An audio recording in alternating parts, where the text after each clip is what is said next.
بسم الله الرحمن الرحیم. د سولې د خبرو اترو په هکله پرمختګونه شوي دي. په دوحه کې د طالبانو او امریکایانو هغه ناسته چې باید 4 ورځې وي 14 ورځو ته غځېږي او لا هم د خبرې دوام لري. هلته پر ځینو مسایلو بحث کیږي چې لا هم جزئیات له رسنیو سره نه دي شریک شوي. دا خبرې چې اوږدېږي د خلکو سره هم تشویشونه او هم اندېښنې او هم خوشبینیان شته چې دا خبرې پر کوم موارد دی، یوازې د طالبانو پر تضمین او همدارنګه د بهرنیو ځواکونو پر وتلو یا تر هغې وراخوا پر ځینو نورو مسایلو هم دي. طالبان به له افغان حکومت سره مذاکرات وکړي که نه؟ دا ټول هغه مسایل دي چې باید لا واضح شي. سلام، وخت مو بخیر. دغه خبرونه زه میرویس ستانکزی ته وړاندې کوم. دا ځل مو غوښتل د همدې مسایلو د لا جزئیاتو لپاره د طالبان له ویاند ښاغلي ذبیح الله مجاهد سره مرکه ولرو. مجاهد صاحب کور مادان چې وخت مو راکړ، په خیر راغلی. السلام علیکم ورحمت الله. خدای دې وکړي تاسې ټول اورېدونکي او کارکوونکي مو جوړ او سلامت اوسئ. خیر سلامت اوسئ. مجاهد صاحب، توقع دا وه چې په دوحه کې خبرې یوازې 4 ورځې دوام وکړي، دا 5م پړاو خبرې، ولې دا د اوس 14مې ورځې ته دننه کېږي. اختلافات ډېر دي که موضوعات زیات شوي دي تر هغه ټاکل شوو موضوعاتو؟ بسم الله الرحمن الرحیم. حامد ومصلي اما بعد. باید ووایو چې د دوحه کې د امریکایانو زموږ ترمنځ خبرې واقعا هم وځنډېدې او وخت یې ونیو. ولې بل اړخ ته متوجه شو دا قضیه د افغانستان هم ډېره لویه قضیه ده. د افغانستان د اشغال مسله همداراز د افغانستان څخه د تشویش مسله چې ډېر جزئیات یې درلودل او ډېر بحث یې اړتیا درلودله او طبعا به دلته په منځ کې داسې خبرې هم وي چې د دواړو جانبونو ترمنځ به کله کله د بحث ته ضرورت وي، مشورو ته به ضرورت وي، بیا وخت ورکولو ته به ضرورت وي څو فرصت پیدا شي سوچ وکړي او یو حل لاره ووځي ورته. دغه د دې باعث وي چې خبرې وخت ونیسي، ولې خبرې په ښه ډول روانې دي او انشاءالله امیدواري ورته ډېر. مجاهد صاحب، اجنډا د خبرو مو یوازې هم دا 2 مسلې دي، د بهرنیانو وتل او متقابلا د طالبانو تضمین چې هغوی ته به ګواښ نه پېښېږي، یوازې پر دغه 2 مسایلو تمرکز شوی؟ بلې تېره ورځ موږ یو اعلامیه درلودله، په هغه کې تصریح او وضاحت شوی و چې د افغانستان قضیه په عموم کې 2 اړخه لري، یو بهرنی اړخ یو داخلي اړخ. اوس موږ د بهرني اړخ په حل باندې بوخت یو او د امریکایانو سره په خبرو بوخت یو. نو کوم شی چې د امریکایانو سره مربوط دی او د هغوی سره ارتباط لري هغه د اشغال پای ته رسېدل دي او د دوی د تشویشو رافه کېدل دي. نو ځکه اوس په دغه 2 موضوعاتو باندې بحث روان دی، ځکه د مقابل جهت چې دغه امریکایان دي او امریکایان ته دغه 2 مسایلو خو د دوی بحث او ناسته موږ سره منحصره ده. په نورو داخلي مسایلو د افغانستان په مسایلو کې موږ اجازه نه ورکوو چې امریکایان بحث ولري موږ سره، یا شرایط کې دي ځکه هغه د هغوی پورې اړوند نه دي. ښه، دلته د بهرنیانو د وتلو بحث که کېږي، ځینو ته دا مسله لږ څه مختصره برېښي، معنا دا چې یا امریکایان مني چې وځي او یا نه مني چې وځي. نو دا خبرې ولې باید اوږدې شي؟ آیا په دې مسله کې داسې اختلافات رامنځته شوي؟ دلته واضح دي چې ممکن طالبان هم له امریکایانو سره د هغوی د یو شمېر سرتېرو د پاتې کېدلو په سر توافق وکړي، په دې نامه چې سفارت به ساتي، په دې نامه چې یوې اډې کرایه به ورکړي، دغسې مسایل. د بهرنیو ځواکونو یا مشخصا د امریکایي ځواکونو پاتې کېدل ممکنه دي د سولې وروسته؟ یو شی باید یادونه وکړو چې امریکایانو وتل حتمي دي او داسې امریکایان موږ سره بحث راغلي دي، په همدې موضوع باندې بحث روان دی چې دوی وځي. اوس د وتلو څرنګوالی او تخنیکي پلوه او سیاسي او اجتماعي پلوه داسې ویلل کېږي، په دې بحث روان ده. او دوم اړخ ته دا چې د امریکایانو په بېلابېلو نامو باندې په افغانستان کې شتون، موږ پالیسي دا ده، دریځم دا ده چې یو نظامي امریکایي هم په افغانستان کې نه منو او نه موجودیت ته اجازه ورکوو او نه ورته اړتیا شته. یعنې په هېڅ صورت یا د دوی د ډیپلوماتیکو ساحو امنیت هغه د افغانستان خپل خلک ساتي، د نظام یې ساتي، هغه مسؤلیت لري دي. لکه نور نړۍ کې سفارتونه دي یا د نورې نړۍ سفارتونه افغانستان کې د هغو نظامي فوجونه دلته نشته ورسره. فقط مجاهد صاحب، یعنې په هېڅ صورت په هېڅ عنوان به یو امریکایي نظامي ته هم په افغانستان کې د پاتې کېدو په سر توافق ونه کړی په هېڅ صورت؟ بله. بله مسله د طالبانو تضمین دی. معمولا د طالبان کوم اعلامیه چې موږ د دوی مقررا ډېره بریده پورې نور بهرنیو ډله کې داعش یاد کړی و چې هغې فعالیت مخه به هم نیسي، دا مسایل به هم کوي. طالبان حاضر دي چې د القاعده په ګډون د ټولو ډلو سره هغه اړیکې پرې کړي او په هېڅ صورت هغه القاعده چې ظاهرا له دوی څخه بیعت کړی دی او بالاخره دوی د امریکا دا تضمین ورکړي چې په هېڅ صورت به له دې ځای څخه دوی له خطر نه پېښېږي. خبره دلته داسې نه ده لکه تعبیر چې په رسنیو کې کېږي یا ځینې اړخونه وایي د ځینو نړیوالو تنظیمونو نومونه اخیستل کېږي او یا په موږ باندې څوک دا شرط کړي چې چا سره اړیکې وپالو، چا سره یې قطع کړو. دا خبره تر بحث لاندې نه ده. بحث لاندې دا موضوع ده چې د افغانستان له خاورې نه به چاته ضرر نه پېښېږي، خصوصا امریکا چې تشویش لري یا د هغو متحدین چې تشویش لري او د افغانستان له جغرافیې نه موږ د دې تضمین ورکولی شو د دې ډاډ ورکولی شو چې د افغانستان له خاورې نه چاته زیان او ضرر نه او دا خبره واضح ده چې افغانستان کې ماتې ولې فکري نه چې داعش په نامه باندې د هېواد په شرقي برخو کې لږ لږ موجودیت لا پاتې ده نو بل څوک دلته شته نه په دې کوم نامه تشکیل یا تاسو پیږي عربي نړۍ کې تحولات راغلل بل کوم د افغاني جهاد په وخت کې ځینې مجاهدین اوسېدل ځینې تنظیمونه اوسېدل او ورسره پراخه سیمې خپلو ملکونو کې پیدا کړې او لاړل له افغانستانه دلته څوک موجود نه دي چې موږ څو په دې باندې بحث وکړو چې چا سره ارتباط ساتو یا نه ساتو. آیا په دوحه کې چې خبرې غځېږي قسم تاسو وړاندې اشاره وکړې یو ځل بیا د پوښتنې د وضاحت لپاره پوښتمه چې په هیڅ صورت د طالبانو د سیاسي مشارکت یا سیاسي اقتدار ته د راګرځېدو یا نظام ته د مدغم کېدو په دغه مسایلو باندې له امریکانو سره بحث نه دی شوی؟ طبعا دا تاسو پیږي او ټول افغانان د دې باید د ذهن کې موږ ټول ولرو او تعهد ولرو چې هغه مسایل چې د افغانستان تر جغرافیې پورې اړه لري د افغانستان تر سیاسي استقلال پورې اړه لري د افغانستان تر مذهب او دین او فرهنګ پورې اړه لري هغه مسایل هیڅ کله موږ د بهرنیو سره نه مطرح کوو نه له هغو سره بحث باندې کوو نه هغو ته د اجازه شته او نه موږ ته څوک اجازه راکړي چې بل چا په دغسې چارو کې مداخله وکړي. پر بین الافغاني خبرو تاسو دوه درې ځلې دلته اشاره وکړله چې بیا بل فاز د خبرو دا دی چې بیا افغانان سره خبرې کوي او دا بهرنیانو کار هم نه دی چې پر داخلي مسایلو سره بحث وکړو. پر بین الافغاني خبرو باور لرئ او که ځواب مو ووي نو بین الافغاني خبرو کې که یو طرف تاسو یاستئ بل طرف به څوک وي؟ بلې بین الافغاني خبرې خو تاسو پوهېږئ چې چېرې منازعه وي هلته د خبرو احتمال هم یو باید وهم شي. تاسو پوهېږئ افغانستان کې مشکلات شته موږ داخلي ستونزې لرو بېلابېل جهتونه دي چې جنګونه شوي دي او ستونزې پېښې شوي دي د دغو منازعاتو د حل لپاره زموږ وړاندیز هم دا ده دریځ هم دا ده اول باید په خبرو باندې تمرکز وشي په تماسونو باندې تمرکز وشي په مطرح کېدو د مسایلو او حل لارې ورته پیدا شي څو دې ته ضرورت پیدا نه شي بیا افغانان جنګ ته داخل شي بیا یو یعنې خبرې له چا سره دغه خبرو کې یو برخه دغه دولت او حکومت هم کېدی شي؟ تاسو پوهېږئ چې کومه اداره ته په کابل کې جوړه شوې ده دا هغه اړخ نه ده چې موږ ورسره په مقابل کې واقع یو ځکه دغه یوه اداره ده چې د امریکانو د منافعو د ساتنې لپاره یې هغوی جوړه کړې او د یو نظام په ډول یې موږ ته معرفي کړې په بېلابېلو نومونو باندې او بېلابېلو وختونو کې هغه د موږ د مقابل جهت دوی نه دي بلکې هغه جهتونه دي چې هغه یو وخت موږ سره په جګړه کې پاته شوي دي اصلي افغانان دي دلته د خپل د خاورې خلک دي خپله یوه اجنډا لري افغاني مفکوره لري او یو هغه نظام دی چې امریکانو د خپل ګوډاګي په شکل باندې موږ ته جوړ کړی ده د دې سره د خبرو د ناستې پاستې ګټه نشته ځکه که دا ومنل شي دا نظام ومنل شي معنا یې دا ده چې باید د اشغال یوه برخه یا ثمره باید موږ ومنو همداسې موږ د اشغال هېڅ ډول ثمره نه منو او نه د اشغالګرو په لاس باندې جوړ شوی نظام تاسو ویل هغه چا سره خبره کوئ چې تاسو ویل ښه راځو تاسو ویل چې هغه چا سره خبرې کوئ چې مشکل ورسره لرئ ولې شاید ستاسو اشاره د جمعیت ګوند او حزب او وحدت او دا هغه سیاسونه اوسي چې دلته ول پخوا تاسو سره مشکل درلوده ولې خبره دا ده تاسو په تېرو څلورو کلونو کې 15 سرتیري دغه نظام دغه دولت له منځه وړي معنا دا چې جنګ مو له دوی سره دی ولې حاضر نه یاستئ خبرې هم له دوی سره وکئ او هغه خلک چې جنګول شوي دي دا تېرو کلونو کې دا په 15 کلونو کې نه دي دا په 18 کلونو کې را جنګول کېږي او هغه د امریکا له خوا نه استخدام شوي له موږ سره جنګول شوي دي او د افغانانو سره جنګول شوي دي هېواد په ضد جنګول شوي دي دا خلک باید خپل اشتباهاتو قیمت ورکړي کوم اشتباه چې دوی کړي چې د امریکانو تر شا ولاړ دي وګزل کېږي په دې لار کې دا دوی خپل هغه قیمت ته چې پرې د خپلې هغه تګلارې خپله کړي او خپل قیمت یې ورکړی ولې افغانان په اصلي حالت کې واقع دي افغانان مجبور دي چې دفاع وکړي هر څوک چې د اشغال نه حمایت کوي هر څوک چې د اشغال وړاندې درېږي ضروري دی چې موږ دفاع د هر هېواد کې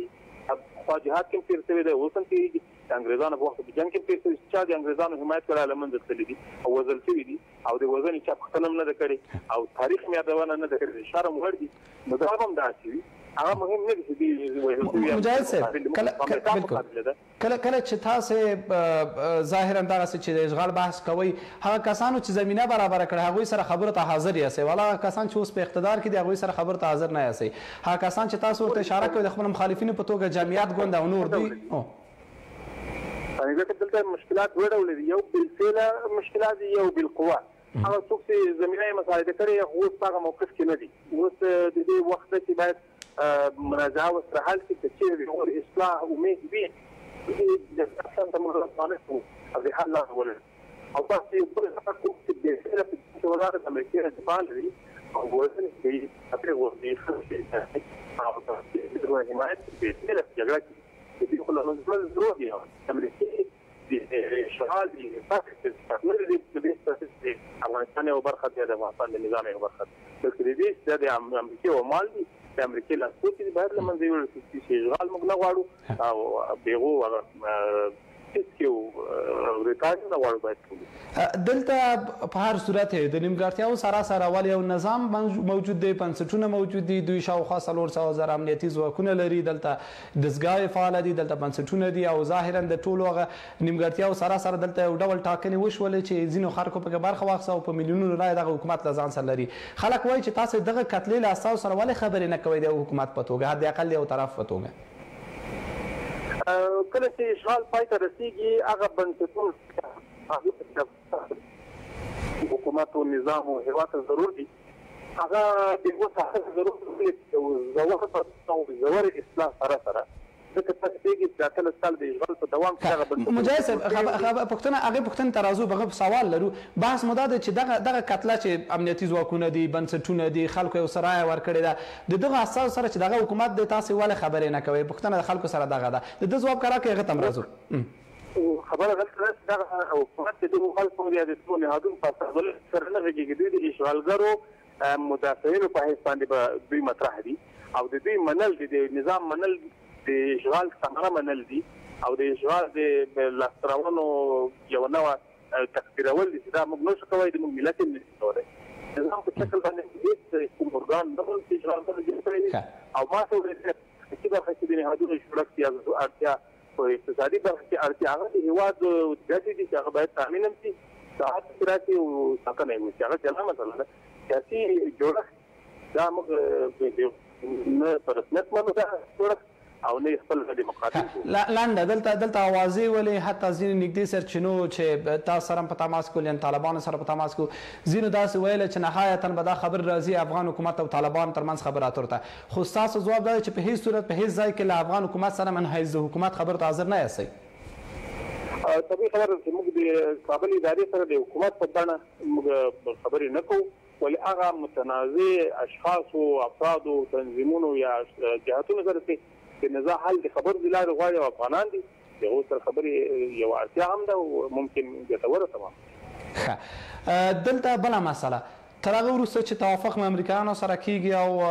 توافق ته نږدې کیږي دلته خلکو سره یو سوال مطرح دی چې طالبان منحیز د فاتحینو راځي چې دوی وګټله او بالاخره هر هغه څه چې د دوی دپاره مطلوب دی هغه به دغه ټولنې ته راوړي یا نه طالبان به د سولې د توافق د یو طرف په توګه راځي فاتح یا یو طرف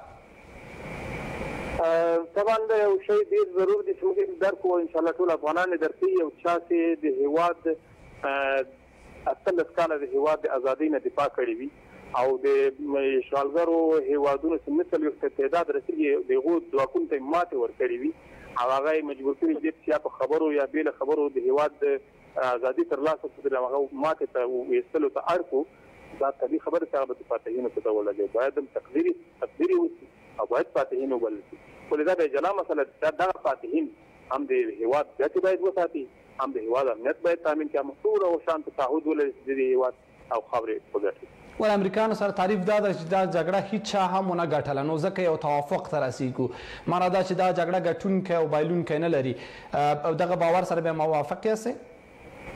نه دا تعبیر غلط ده په امریکا په هیڅ کې هم د چا سره په 9 ورځې 12 ورځې خبرو کې نه د بوخته کوي لري تاسو یو مثال پیدا کړئ چې دوی راځو توافق نه لري یو مثال پیدا کړئ امریکا څنګه خبرو ته نستده د ماته د منلو په معنا ده د یو د شکست منلو په معنا دا د یو مختلفو جنرالانو په خپل اعتراف کړي چې جنرال نشو ګټل معنی څه ده ما بله مسله دا ده چې تاسو تازه څرګندونې داس خو ډېرې کړي دي ول تازه څرګندونې په پرون او بله ورځ د امریکایي نظامیانو له خولې شوي دي چې دوی د وتل لپاره تر دې دمه هیڅ پلان نه لري او دوی ته هیڅ هم نه دي ویل شوي معنا دا چې امریکا لا هم اراده نه لري حتی هغوی دا هم ویلي چې دا به د افغانستان د شرایطو پورې اړه ولري چې په راتلونکي به موږ په دې باندې بحث وکړو نو که هلته قطر کې خبرې مخکې تللي نو دلته امریکایي نظامیان بل څه وایي معنا دا چې امریکا لا د وتلو اراده نه لري دا خبر تاسو ته رسېدلی موږ داسې درک کوو چې امریکایي نظامیان ممکن د روحیاتو د ساتلو مسلې ته اهمیت ورکوي، هم د خپلو ځواکونو هم د خپلو غلامانو د هغو د روحیاتو د ساتنې فکر په نظر کې لري. د دې لپاره ځینې تبلیغات کوي، ولې په واقعیت کې مسله داسې نه ده. امریکایان باید ووځي، دوه انتخاب لري، د مذاکراتو جریان روان دي، که بریالي سو د مذاکراتو په نتیجه کې به وځي، که بریالي نه سو خبرې فشار راغلي په زور باندې هم دا هېواد پرېږدي. دغه نقشې چې نظامیانو اچولي د امریکې او جنرالانو اچولي دا د اتلس کاله موږ تجربه کړي ټول ناکامه دي او واقعیت هم نه لري. پرله پسې دوی مات شوي او ناکام شوي دي. باید هم ووځي، وتلې حتمي. بلې مسلې ته راځو، هغه دا ده چې طالبان راځي، همانه ده چې تر توافق وروسته هغه څه چې دوی غواړي بالاخره دوی راځي، سیاسي ماحول د نه کېږي او سیاسي مشارکت کې برخه اخلي. طرحه مو ده د ټاکنو له طریقه راځي، د لنډمهالي حکومت له طریقه راځي، یا متخاصمو اطرافو سره یو ائتلافي حکومت جوړوي. دغسې یو څه خو باید حداقل افغانان ته ولري چې دوی مطمئنه شي چې طالبان په کومه بڼه بیا سیاسي مشارکت ته داخل کیږي. دا خبره ډېره واضح ده چې اسلامي امارت د افغانستان ګټو ته تعهد لري او دلته د اسلامي ارزښتونو بقا او تقویې ته اهمیت ورکوي. دا که افغانانو په هر ډول د دې توافق کولی چې دلته زموږ ملي ګټې او د هېواد ګټې د نظام جوړښت او اتفاق منځته راتلل او اسلامي ارزښتونو تحفظ، دا په کومه بڼه باندې ښه سره تحفظ کېدلی شي، هغه به موږ غوره کوو او هغه لار به انتخابوي اسلامي امارت. ولې دا شی باید په نظر کې ولرو چې موږ داسې کاواکه نظام هېڅکله نه راولو، نه یې طرفدار یو، نه به یې موږ برخه یو چې هغه ته کشمکش روان وي، داخلي کشمکشونه د نظام د تضعیف سبب وي، رشوتخواره مفسدین هغه هم واکمن وي او مغرض خلک، نااهله خلک چوکیو باندې ګمارل کېږي. د دې لپاره یو جهاد خفه نه شي او یا سیاسي معاملې وکړو. دا موږ نه خپل پخواني تاریخ کې لرو، نه د دې طرفدار او نه دا د موږ ملي ګټې ایجابوي، نه اسلامي حکومتونه د دې اجازه ورکوي او نه به انشاءالله افغانان د دې طرفدار وي چې داسې یو کاواکه نظام موږ ولرو چې هغه له مختلفو جهاتونو داسې جوړ شوی وي چې هر یو پکې ځان ته من وایي او یو د بل اطاعت نه لري او خپل شریف کې موجود وي. دا نظام د افغانستان د خلکو په ګټه هم نه ده، د موږ د هېواد په ګټه نه ده، د تجربو ثابته ده. د موقت حکومت اوازو زور اخیستی، کله ناکله حتی د تاسو د طالبانو په ادرس هم دا خبره حواله کېږي چې هغوی هم د داسې یو موقت حکومت غوښتونکي دي چې بېطرفه وي او بیا بل ټاکنو ته زمینه برابره کړي او یا بل ډول سیستم ته. موقت حکومت په هکله طالبان د توافق نظر لري؟ نه خیر، دا موقت حکومت وړاندیز زموږ لخوا نه ده، نه زموږ لخوا چاته ویل شوي دي او نه په دې اړه زموږ سره چا تماس نیولی، نه هم بحث کړی په دې باندې. موږ یادونه بیا باید وکړو، موږ د یو مقتدر داسې یو حکومت طرفدار چې واحد قمنده ولري، واحد دریځ ولري او افغانان ټول ځان پکې وګوري، په عین حال کې د یو هدف لپاره کار وکړي، د افغانستان ګټې او اسلامي اهداف. اسلامي امارت یا اسلامي جمهوریت کوم یو به تاسو لپاره بیا مطلوب په نظام کې بیرته کله موږ د اشغال نه بعد ګرځو، د افغانانو ترمنځ بحث جوړېږي، د افغانانو ترمنځ موافقت راځي، دا د هغو کار ده چې څه د هېواد لپاره کوم نوم غوره ده. نوم اصلا ډېر مهم چې د هغه محتوا نه د نظام بڼه هغه پکې راځي که نه، هر نوم چې پکې وګورل کېده پکې. اوس پوښتنه دا ده چې سمه ده چې افغانان څه غواړي باید هغه ټول طرفونه وغواړي، ولا خبره دا ده چې اوس د طالبان لپاره د اسلامي امارت مسله نو سره کرښه نه ده، کېدی چې د دې څخه نزول هم وکړي او دوی بالاخره انعطاف هم وښیي، اسلامي جمهوریت هم ومني یا بله بڼه هم ومني. ما مخکې یادونه وکړه چې نومونه مهم نه دي، محتوا مهمه ده. د نظام محتوا باید څه رقم وي او د افغانستان ګټې پکې خوندي وي او واحد مقتدر او مرکزي نظام منځته راشي، دا مهم ده. دا نظام ته اوس هر څوک نوم ورکړي یا توافق په یو نوم باندې وشي چې هغه د ټولو موافقه وي باندې بهتره ده. هر نوم چې اوس طالبان لکه طالبان چې کله راغله دلته واک ته ورسېدله، یوازې طالبان ولا چې حکومت یې کوه، بحث دا دی چې اوس طالبان پر سیاسي مشارکت باور لري چې دوی به په یو حکومت کې ورګډېږي چې ټول به پکې. یادونه باید وکړو چې اسلامي امارت اراده دا مخکې هم دا وه چې باید د افغانستان قضیه د جنګ په ځای د خبرو له لارې یو په ښه ډول حل شي. کله چې داسې کېږي طبیعي خبره ده چې موږ یو داسې نظام لرو چې ټول جهاتونه او ټول د افغانستان خلک ځان ګوري. کله چې دا ځان ګوري بیا به خپله د سیاسي مشارکت معنا هم لري او ټول به په نظام کې وي، خپل تعهد به د هېواد او د خلکو په وړاندې باندې سرته رسوي. د امریکایانو د وتل دپاره څومره وخت ورکولی شئ؟ 3 کاله، 15 کاله، کم یا زیات؟ ځکه دا یوه مسله ده چې باید بحث پرې شوی. د افغانستان د خلکو غوښتنه دا ده د جهاد اهداف دا دي چې زر باید اشغال پای ته ورسېږي. داسې موږ دا د زر معنا څومره وخت باندې تعبیرولی شو، البته د کلونو موضوع نه ده، بالکل اشغال پکې حذف ده، ولې په میاشتو کې موږ غواړو چې دا مسله حل شي او اشغال پای ته ورسېږي. ځکه اشغال هغه څه دي چې که څومره اوږدېږي زموږ بحران به مشکلات به ورسره تېرېږي او زموږ استقلال او ازادي ورسره ځنډېږي. باید هر څه زر موږ خپل ازادي لاسته راوړو، خپل استقلال لاسته راوړو. امریکا غمیزه چې اوس دا جګړه دوی په غمیزه اوښتې دا پیدا چې خلاص ځکه اوس موږ وینو دوی هم ګیر دي، هم وارخطا دي، هم ستړي دي. د دې لپاره چې دوی هم دغه ستړیا یې راپسې وي، افغانان هم ازادي کسب کړې وي، باید په لاندې وخت کې دا کار وکړي. په یو ځل حد نه کوي ولې دا د بحث یعنی حداقل دومره مو ویلي چې دا خبره باید په میاشتو کې حل شي. ساوز داري زده چې په میاشتو کې حل شي. ښه فرض یې کړو چې دا په میاشتو کې حل شوه، 3 میاشتې 6 میاشتې کې بهرانیان په بشپړه توګه ووتله. په دغسې وضعیت کې چې ټول وسلې لري، د دغه افغانستان نظم، امنیت او ثبات به څوک ساتي؟ دغه امنیتي ځواکونه چې شاوخوا 400,000 امنیتي ځواکونه لرو، یا طالبان چې مخالفت کې دي، یا هماغه ګډوډۍ حالت ته به ځو. دغه نظم او امنیت مسؤلیت به د چا په غاړه وي؟ کوم امنیتي قوت به دغه وضعیت ساتي؟ موږ متوجه یو چې اوس هم نه امریکایانو نظم دلته ساتلی، نه امنیت ساتلی، نه امنیت راوستی. تاسې وګورئ زموږ په کوم چې امن ده، په کوم ساحه کې نظم ده، موږ نظم خراب نه شي. د دې نه نه خرابېږي چې هر وضعیت راغی چې اشغال پای ته ورسېږي، له دې نه چې عراقي خرابي منځته نه راځي. او که د راتلو معنا یې دا ده چې خبرې مذاکرات هر وخت معنا یې دا ده چې په وخت به بېرته حالت کېږي د کنټرول لاندې به راځي. ځکه موږ ثابته کړې ده چې موږ ورسېږو یا زموږ واک رسېږي، زموږ ورسېږي، هلته به اول شي دا وي چې هلته به امنیت ټینګېږي، چې خلکو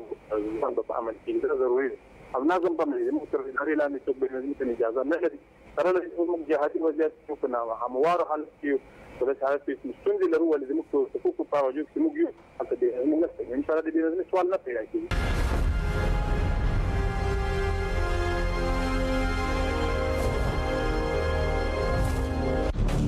د خبرونو تر ټولو باوري ادرس هره شیبه د خبرونو په لټه کې له پټو خبرو او پټو کیسو مو خبرو.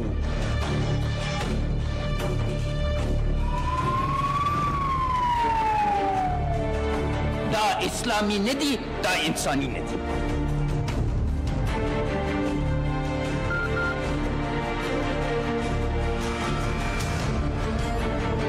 د ورځې هره ګړۍ او د شپې په 2 بجو هیواد او نړۍ.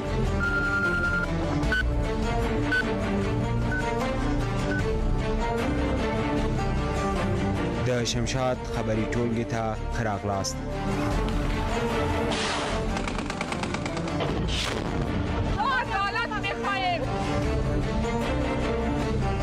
We're going to get to work immediately for the American people.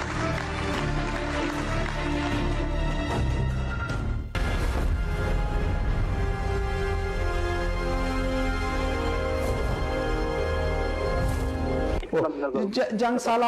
سالاران له هم په هغه جنگي انګیزې سره شته. څومره تضمین ورکولی شي چې کله امریکایان هم وځي دلته، تاسې هم راشئ دلته بیرته موږ اویاویو کلونو ته ونه ګرځو؟ هغه وضعیت چې هېڅ چاته هم نور منلو وړ نه دی. طالبان دا تضمین ورکولی شي چې بیرته به کابل د کورنیو جګړو ډګر او کور نه ګرځي؟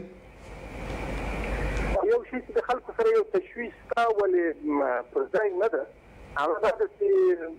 دوی وایي چې د 90 کلونو په رقم کله چې پخوانی جهاد کامیاب شو، نو بیا جنګونه تېر شو، بیا به هسې وضعیت منځته راځي. هغسې وضعیت څخه منځته نه راځي چې هغه علتونه نه دي پاتې. د مبارزینو په اړخ کې موږ یو مجاهدین دي، په دې اړخ کې متعدد رهبرۍ نشته، او مخکې چې جنګونه تېر شوي دي علتونه که هر څه نورو په لرې ساحه کې، ولې عمده علت او مهم علت دا و چې هغه د جهادي صف ترمنځ واحده قمندانه وه، واحده رهبري نه وه، او واحده اداره نه، مختلف تنظیمونه او مختلفې غوښتنې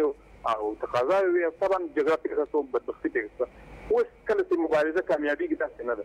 موږ واحده قمنده لرو، واحد دریځ لرو، د واحدې زاویې نه به راځو او مسلې به هم مطرح کېږي، هم به حل زر کېږي انشاءالله. او موږ دې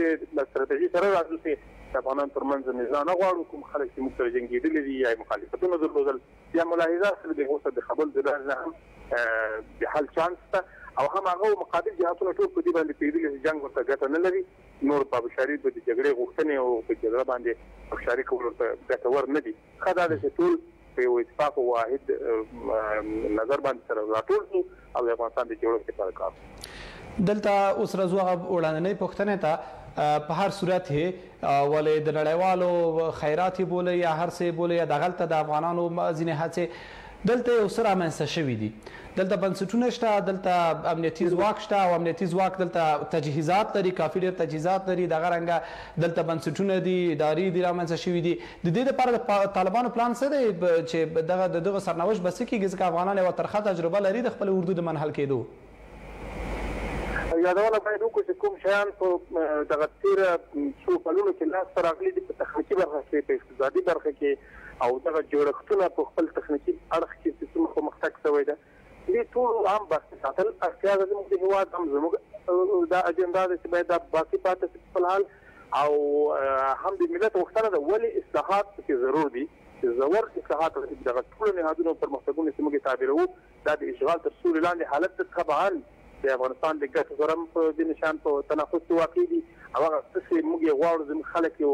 خاورې غواړي، هغه څه نه دي جوړ شوي. ټول شیان باید ژورې اصلاح اړتیا لري او ژوره اصلاح باید پکې راشي. او ځینې په تخنیکي شیان چې هغه باید چې دوی په دې چې نه تنها داسې له لاسه ونوځي بلکې لا تقویه شي، له هغه د بهبود لپاره کار وکړو. په وایي سره چې ونه کړو چې بنیادونه ویجاړ کړو، بعضې هغه پرمختګونه شاته بولي کوم چې لاسته راغلي زموږ د خلکو په واقعي معنا پرمختګ خبرې. دلته بل څه لاسته راغلي دي. دلته ولسواکي، رسنۍ، بنسټونه دي، مدني سیاسي بنسټونه دي، د بیان ازادي ده او ځینې نور مسایل دي چې دلته یې لاسته راوړنې ګڼي. د دې لپاره طالبان څه تدابیر لري د دې منلو لپاره یا د دې ردولو لپاره؟ یادونه وساتې موږ تعهد دې ته لرو چې موږ هېواد څه شی غواړي، زموږ ټولنه څه شی غواړي، د اسلامي ارزښتونو په چوکاټ کې دننه دا د دې ابقاء او ساتنه دا یو ضرورت ده، زموږ د ټولنې ضرورت ده. ولې څو ټکي پکې مهم دي. یو دا چې دغه شیانو ته رشد کړی یا ځینو شیانو بنیاد کېښودل شوی، دا په اشغالي حالت کې بنیاد کېښودل شوی. طبعا به دلته داسې ډېر شیان منځته راغلي وي چې هغه به د اشغالګرو ناکافي شوي وي، یا به د افغانستان د فرهنګ او دیني ارزښتونو سره توافق او تطابق نه لري، او یا به داسې څوک هغه نهادونو باندې حاکمان شوي وي یا به دننه ځای پکې نیولي وي چې هغه د دې نهادونو نه سوء استفاده کوي د هېواد په ضد او د هېواد په یو خو هغه مسایل دي او په اصل کې د دې مسایلو سره مخالفت دی. ضروري اصلاح باقي ساتلې ضرورت، یعنې په اصل کې یو خو دا دی چې بیا هغه منحرفې شوي دي یا اساس یې بل ډول کېښودلی وي، ولې په اصل کې د رسنیو، مدني بنسټونو، ولسواکۍ او دې مسایلو سره ستونزه نه لرئ؟ ما یادونه وکړه چې رسنۍ او نور ټول نهادونه اصلاح ته ضرورت لري، ژورې اصلاح ته. ولې ضرورت شتون یې ضرورت ده او باید حفاظت یې وشي او تقویه یې وشي. تعلیم په توګه باندې باید د هېواد په ګټه کار پرې واخلو. را به شو دې جګړه کې افغانانو کافي درد ولیده، حتی تر هغه جګړو هم د قربانیو سلسله زیاته شوه، هغه جګړې چې پخوا دلته پېښې سوي وي. دلته خلک په ځمکه کې د ځانمرګي لارې ووژل سوله، بېګناه خلک شهیدان سوله، دغه رنګه هوال لارې پې بمبارد وسو، له هر اړخه د جګړې خلکو تلفات ولیدله. سبا ته که سوله کېږي، طالب، حکومت، بهرنیان دا به دغه خلکو ته څه ویل لري؟ تاسو خو داخل طالب له ادرسه به دغه خلکو ته چې ستاسو په بریدونو کې تلف شوي دي دوی ته به څه وایي؟ د دوی کورنیو ته به څه وایي؟ یو شی خو باید یادونه وکړو چې چیرې جهاد شروع شي، د جهاد په مفهوم کې پخپله دننه ړنګول او ستونزې، مشکلات، د خلکو شهادت دا ټول پکې راځي. ځکه موږ د یو تحمیلي جنګ سره مخ شوي، یو څوک راغلی زموږ کور یې نیولی او زموږ کور یې خراب کړو، ویجاړ یې کړو، موږ یې ووژلو، زموږ اولادونه یې ووژل. دا که د جګړې په هر اړخ پورې تعلق پیدا کړي، خو ووژل شو په وجه د دې چې دا هېواد اشغال شو. نو کله چې اشغال پای ته رسېږي، موږ د دغو ټولو دردونو التیام ته ضرورت لرو. د دې په ځای چې موږ خبرې وکړو یا څه ووایو په تا په وړاندې، دا تعهد اسلامي عمارت لري. څومره یتیمان ته د هېواد کې دي، د هغو پالنې ته یو منظم سیستم جوړ شي. څومره کورنۍ چې خپلوان له لاسه ورکړي، که په هر جهاد کې وي، هغه کورنۍ افغانان دي او ځپل شوي دي، په هر جهاد کې چې وي، د هغو پالنې ته بېرته یو سیستم جوړ شي، د هغو رسیدګي وشي هغو ته. دا د هېواد هم اړتیا ده، زموږ هم اړتیا ده. زموږ شهیدان له هر چا نه ډېر دي، زموږ ولس ځپل شوی دی، د اشغال په نتیجه کې ځپل شوی. ملامت ټول هغه څوک چې دلته اشغال کړی و، هغه څوک چې دلته اشغالګرو سره حمایت کوي، خپلو خلکو په وژنه کې. او طبعا د دې هم بیا راغلي وي چې دا چې لومړی عامل څوک دی هغه بل بحث ولې خلکو ته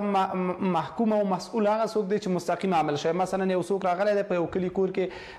ځکه دا پوښتنه د تاسو کوو بیا چې د امریکا او د حکومت له اساس سره د هغوی څخه به د هغوی د مسؤلیت پوښتنه کوو ولې بعضه د یو څوک د طالب د لاسه وژل شوی دی یو څوک په ځانمرګي برید کې بې ګناه شهید شوی دی د دغه دپاره طالبان حاضر دي چې ولسه بخښنه وغواړي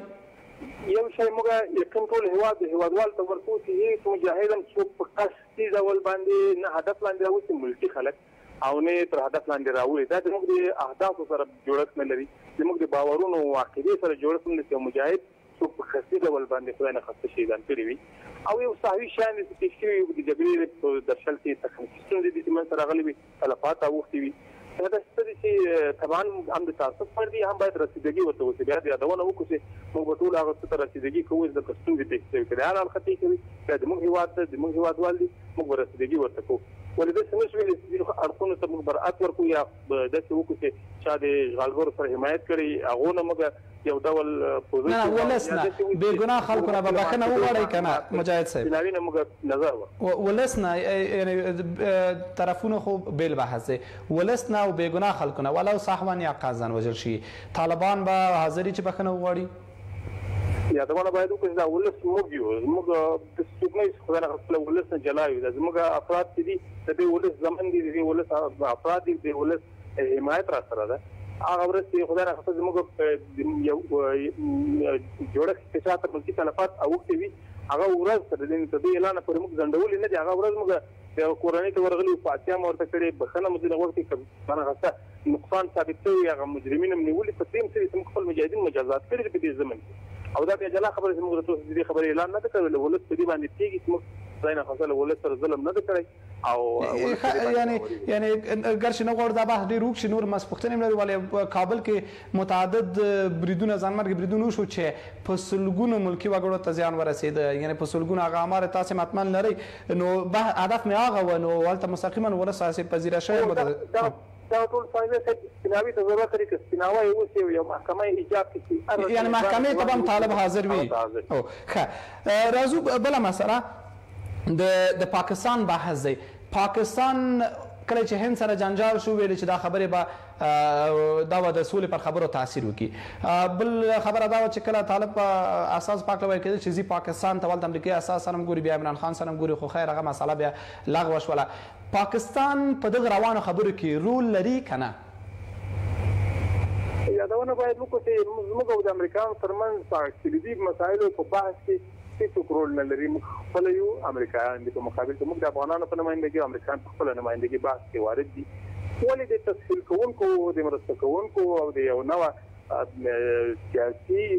زمینه سازۍ په چوکاټ کې مختلف هیوادونو په دې کې مرسته کړې ده د کې قطر هیواد ده د کې د پاکستان هیواد ده د کې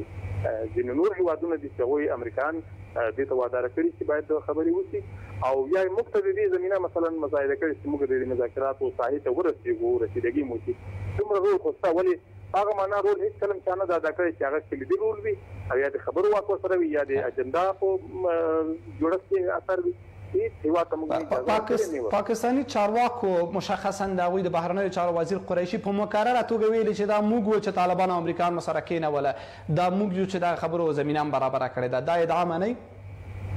یو څه باید یادونه وکړو چې د موږ لخوا نه د خبرو د اماده کېدو شعار د جګړې له پیل نه و د جګړې نه لا مخکې و چې موږ امریکایانو ته جګړه مه پیل کوئ موږ سره خبرې وکړئ او 2014 کال کې موږ د همدې په خاطر چې موږ خبرو ته آماده یو د سیاسي حل باندې باور لرو موږ په خطر کې دفتر خلاص کړ یعنې د موږ لخوا دا سوال اصلا مطرح نه و چې موږ آماده کړي موږ خپله دې ته آماده و چې جګړه باید ونه شي خبرې وشي امریکایانو ته بار بار لیکونه لیږلي خپله د ټرمپ په نامه باندې خط ولېږي پارلمان ته مو لیږي د دوی ولس ته مو لیږي بار بار موږ هم دوی تشویق کړو دې ته چې خبرو ته راشي ولې که پاکستان یا ځینې نورو جهتونو امریکایان دې ته آماده کړي چې یاره موږ سره خبرو ته کښېنوي د جنګ لار ورته د ګټلو نه ده دا امکان دی ولري د هغو لخوا نه ولې د موږ لخوا نه داسې څه نه دي چې موږ ته آماده کړي موږ په خپله دې ته آماده ښه بله مسله د سولې پر وړاندې د خنډ بحث دی دلته د سولې پروسه روانه ده ښه روانه ده کله کله یو څه مسایل رامنځته کېږي په هر صورت که یو ادرس مشخص کړو چې که نن د سولې پر وړاندې عمده خنډ دی هغه څوک دي